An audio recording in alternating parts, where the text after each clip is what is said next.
Okay, this is the continuation of the series of how to evaluate an ICO. The way the professionals will evaluate an ICO, because people like the Vitalik Buterin, you have Jeremy Gardner, the founder of Augur, and many other guys that are investing in some ICOs. How do they evaluate an ICO? And so I'm teaching you how to evaluate an ICO like a professional. Now, let's discuss. The fourth one, I've told you, we've discussed the team. I explained that in detail.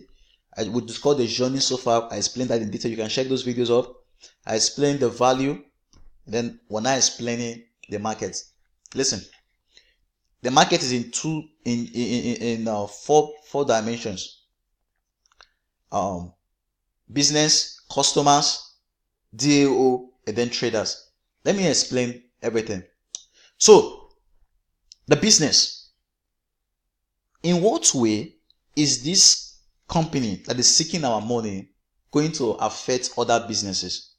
Is it going to affect other blockchain businesses? Is it going to affect businesses that are outside the blockchain? Is this something that is going to help and better other businesses? Do other businesses need their service? In what way will other business benefit from them? You should be asking those questions, because it should go beyond individuals. So in what way are other businesses benefiting from them? So when you talk about the benefits, okay, you see that there are other businesses that can benefit from these guys who want to launch their own business, because they're raising money to launch a business. They're not raising money so that we can trade tokens. When you have an ICO who says, okay, we'll raise money and it's 10 years, 30 years, you are not an investor, you are a gambler.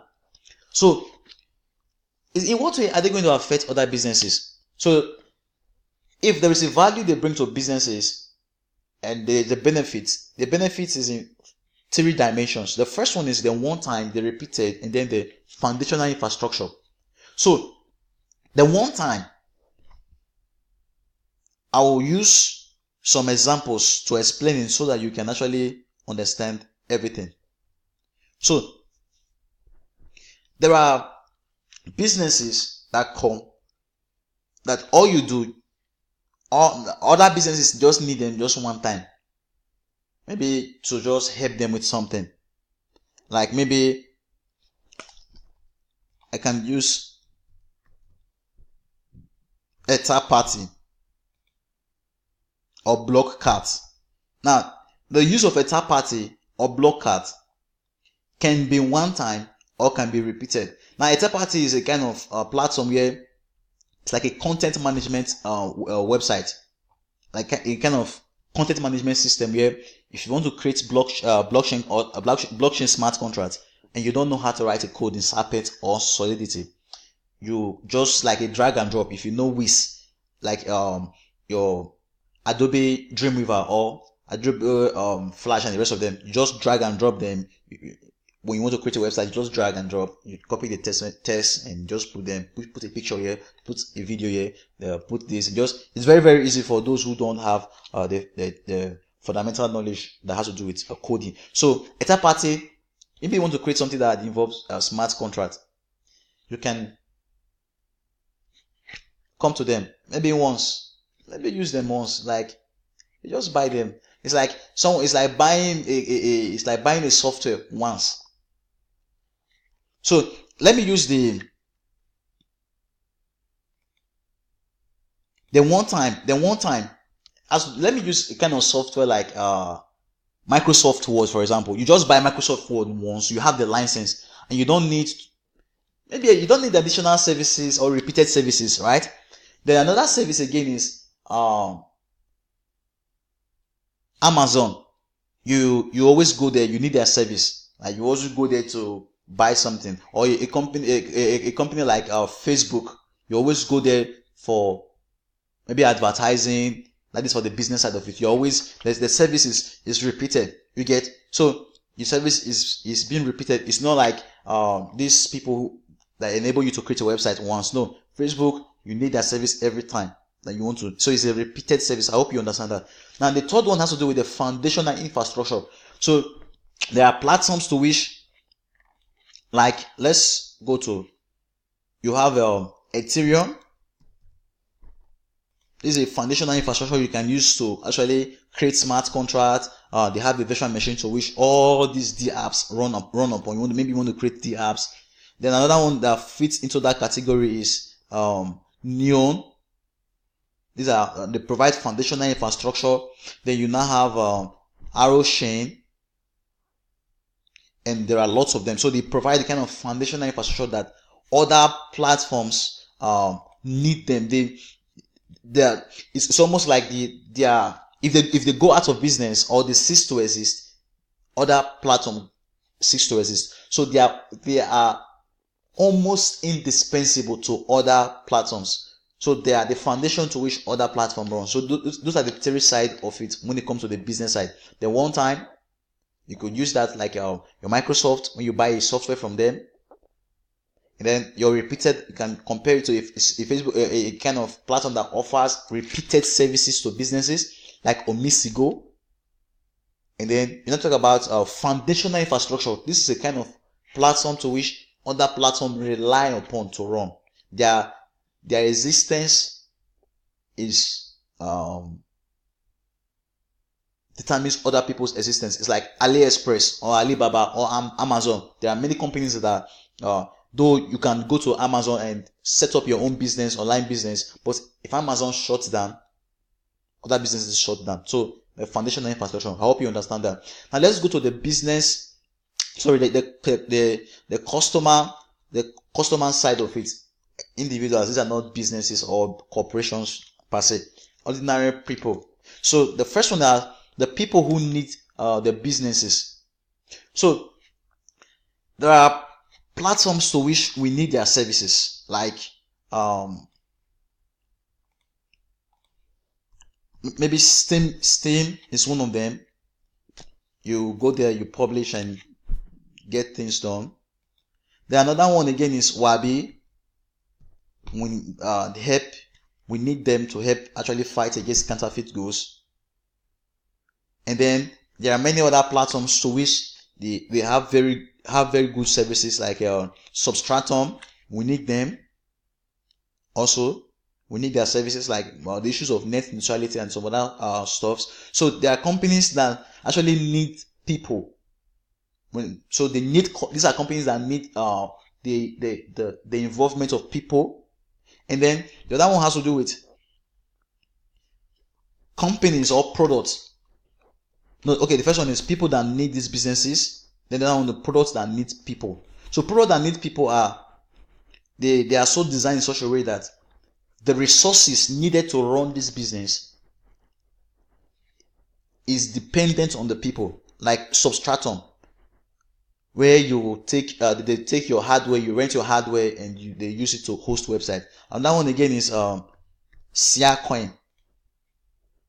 They need people. They need your hardware, and they need my hardware.